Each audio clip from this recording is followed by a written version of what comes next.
দিয়ে আমরা দ্বাদশ শ্রেণীর প্রথম অধ্যায়ের আলোচনা মোটামুটি শেষ করব।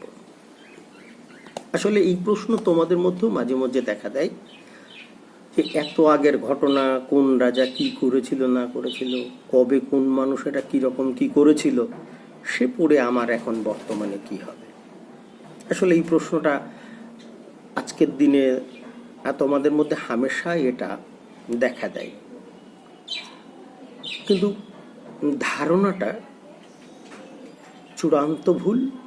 তার কারণ কবে কি ঘটেছে তা পড়ে আমার কি হবে, সেটা যে কতটা মারাত্মক ভ্রান্তি, সেটা আজকের ক্লাস বা এই নিয়ে একটু ভাবনা চিন্তা করলেই তোমরা বুঝতে পারবে ইতিহাস পাঠের প্রয়োজনীয়তা কতটা জরুরি। তো আমি একজন ঐতিহাসিকের মতামত দিয়েই আলোচনা শুরু করছি, যে এরিক জন হবসবম তার স্মৃতিকথাতে বলেছেন, ইতিহাস আমাদের জীবনের প্রতিটি বিষয়ের সঙ্গে ওতপ্রোতভাবে জড়িত, তাই ইতিহাসকে বাদ দিয়ে চলা সম্ভবপর নয়। প্রকৃতপক্ষে এরিক হবসবমের কথাকেই অনুসরণ করে বলা যেতে পারে ইতিহাস পড়ার একাধিক প্রয়োজনীয়তা রয়েছে। তো প্রথমেই আমরা বলি যে ইতিহাস পাঠের প্রয়োজনীয়তাগুলো এক এক করে একটু দু পয়েন্ট মাফিক আলোচনা করি। অতীত সম্পর্কে ধারণা লাভ করা। ইতিহাস চর্চার মধ্য দিয়ে আমরা বিশ্বের যে কোনো দেশের কিংবা আমাদের দেশের সুদূর অতীতকাল থেকে বর্তমান দিন পর্যন্ত এদেশের মানুষের আচার আচরণ, রীতিনীতি, তাদের জীবনযাত্রার মান, তাদের আমলে ঘটে যাওয়া গুরুত্বপূর্ণ ঘটনাবলী, সেগুলির প্রভাব, এগুলি আমাদেরকে ইতিহাসই জানায়। যুগ যুগ ধরে যে নিজস্ব প্রথাগুলি আমাদের দেশে চলে আসছে, সেগুলির সঙ্গে পৃথিবীর অন্যান্য স্থানের চলে আসা ঘটনাবলী বা রীতিনীতির পার্থক্য কোথায়, এগুলির মধ্যে একটা তুলনা করে কোনটা ভালো, এই সবগুলো জানা অতি জরুরি। তাই আমাদের বিভিন্ন ধরনের তুলনামূলক আলোচনায় এবং সামাজিক জ্ঞান এবং চেতনাকে সমৃদ্ধ করে ইতিহাস, এবং আমাদেরকে একটা অভিজ্ঞ, শিক্ষিত, বহু তথ্য সমৃদ্ধ মানুষ হিসাবে গড়ে তুলতে ইতিহাস সহায়তা করে।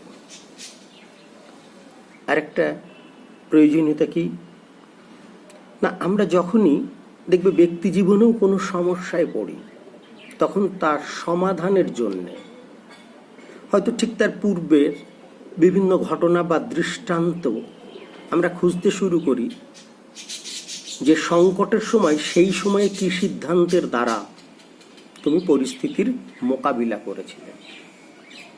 ইতিহাস এক্ষেত্রে আরো বড় বৃহত্তর ভূমিকা নয়।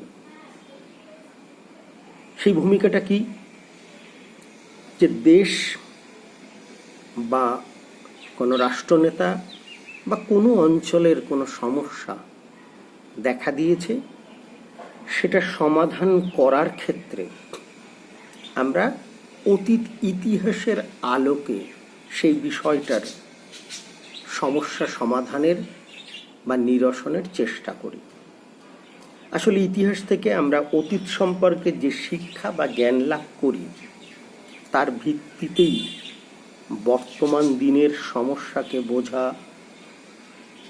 যায় বা বোঝা সম্ভব হয়, এবং সেই অতীত দিনের আলোকেই আমরা বর্তমান রাষ্ট্র সমাজ বা বিভিন্ন ক্ষেত্রে উঠে আসা সমস্যার ক্ষেত্রে কি ধরনের পদক্ষেপ গ্রহণ করা দরকার, তা কিন্তু অতীত অভিজ্ঞতার ভিত্তিতেই প্রয়োগ করতে পারি। এক্ষেত্রে দু একটা ঐতিহাসিক দৃষ্টির কথাই বলি।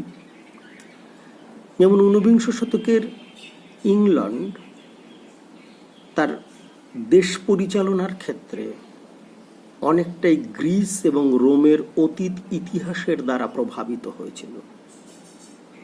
যেমন অষ্টাদশ ঊনবিংশ শতকে সমগ্র ইংল্যান্ডে যে সাম্রাজ্যবাদী প্রবণতা বা প্রেরণা এসছিল, সেটা কিন্তু রোমের ইতিহাস থেকে এসছিল। খুব গুরুত্বপূর্ণ ইতিহাসের দুটি ঘটনা। 1815-তে ভিয়েনা কংগ্রেস। ভিয়েনা কংগ্রেস ছিল আসলে ইউরোপের একটা শান্তি চুক্তি। সেই শান্তি চুক্তির নানা ত্রুটি বিচ্যুতি ছিল। তাই 1919-এ প্রথম বিশ্বযুদ্ধের পরে যখন প্যারিসের শান্তি চুক্তি স্বাক্ষরিত হয়েছিল, তখন কিন্তু ভিয়েনা কংগ্রেসের শান্তি চুক্তির অভিজ্ঞতা 1919-এর শান্তি চুক্তির রচয়িতাদের বিশেষভাবে সমৃদ্ধ করেছিল। সুতরাং বর্তমান 1919-এর রাজনীতিটা যদি বর্তমানের রাজনীতি ধরে নিই, তাহলে সেই বর্তমানের রাজনৈতিক নেতারা কিন্তু তাদের পদক্ষেপ গ্রহণের আগেই ঠিক একই পরিস্থিতিতে 1815-তে কি পদক্ষেপ নেওয়া হয়েছিল সেটার আলোকেই কিন্তু সিদ্ধান্ত নিয়েছিলেন। তাই আমরা বলতে পারি যে অতীতের আলোকে বর্তমানের সমস্যা সমাধানের জন্য ইতিহাস বিশেষভাবে সহায়তা করে। ইতিহাস মানুষকে নৈতিক শিক্ষা দেয়, ইতিহাস মানুষকে জ্ঞানী করে তোলে। ইতিহাসে যে অজস্র দৃষ্টান্ত রয়েছে তা থেকে মানুষ শিক্ষা নেয়। তাছাড়া মানুষ ইতিহাস থেকে কি করবে কি করবে না, কি করণীয় নয়, কোনটা উচিত কোনটা অনুচিত, সেই শিক্ষা কিন্তু ইতিহাস থেকে নেয়। ইতিহাস এর সঙ্গে আমাদের পাঠ্য অন্যান্য বিষয়ের গভীর সম্পর্ক রয়েছে। ইতিহাসের সঙ্গে প্রত্নতত্ত্ব, নৃতত্ত্ব ইত্যাদি বিষয়ের ঘনিষ্ঠ সম্পর্ক রয়েছে।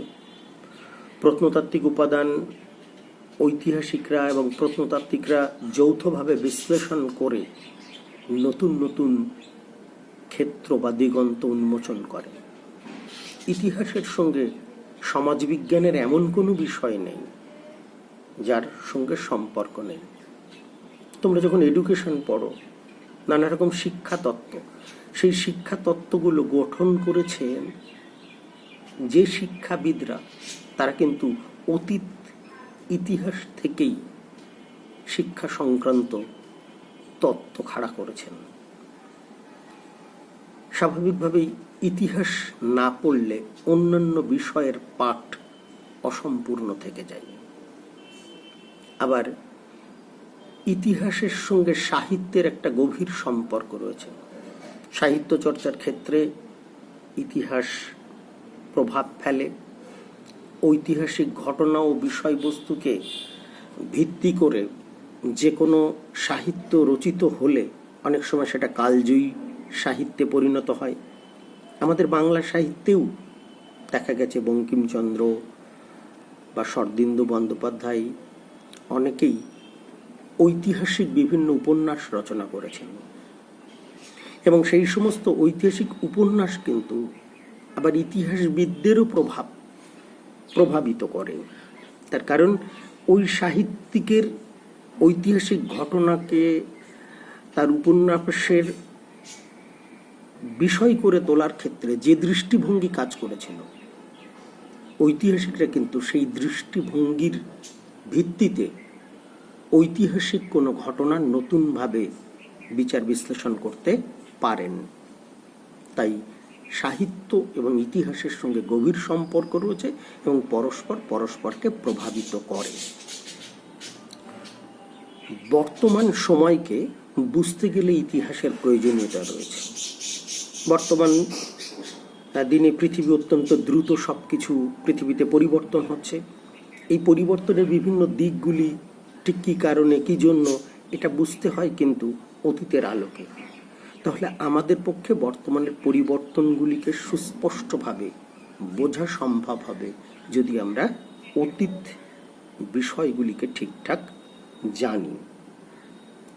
আরেকটা কি, ইতিহাসের সঙ্গে বর্তমান দিনের রাষ্ট্রবিজ্ঞানের ঘনিষ্ঠ সম্পর্ক রয়েছে। আসলে ইতিহাস ও রাষ্ট্রবিজ্ঞান পরস্পরের পরিপূরক। ইতিহাসের তথ্য এবং ঘটনা নিয়ে রাষ্ট্রবিজ্ঞানীরা তাদের রাজনৈতিক তত্ত্ব গড়ে তুলতে চায়, আবার রাষ্ট্রবিজ্ঞানের বিভিন্ন তত্ত্ব ঐতিহাসিকরা তাদের আলোচনায় প্রয়োগ করতে চায়। এই ইতিহাস এবং রাষ্ট্রবিজ্ঞান এর সম্পর্ক অত্যন্ত ঘনিষ্ঠ। অর্থাৎ বর্তমান রাজনীতি পরিচালনা করতে গেলে ইতিহাস তাদেরকে বিশেষভাবে সহায়তা করে। সবচেয়ে বড় কথা, ইতিহাস যে শুধু অতীতেই আটকে নয়, ইতিহাস বর্তমানকে এবং ভবিষ্যৎকে বিশেষভাবে প্রভাবিত করে। কীরকম? প্রশাসক, রাষ্ট্রনীতিবিদ ইত্যাদি ব্যক্তিবর্গ আসলে কোনো বর্তমান দিনের রাজনৈতিক সমস্যা সমাধানের জন্য, ভবিষ্যতের কোনো পরিকল্পনা গ্রহণের জন্য তারা কিন্তু ইতিহাসের দৃষ্টান্তের উপরেই নির্ভর করে। আসলে বর্তমান সমস্যাগুলিকে ঠিকঠাক বুঝতে গেলে, ভবিষ্যতের পরিকল্পনা সঠিকভাবে গ্রহণ করতে গেলে ইতিহাস পাঠ ছাড়া কোনো কার্যকরী পদক্ষেপ নেওয়া সম্ভব নয়। এই জন্য ইতিহাস পাঠের প্রয়োজনীয়তা অত্যন্ত গুরুত্বপূর্ণ আমাদের পক্ষে।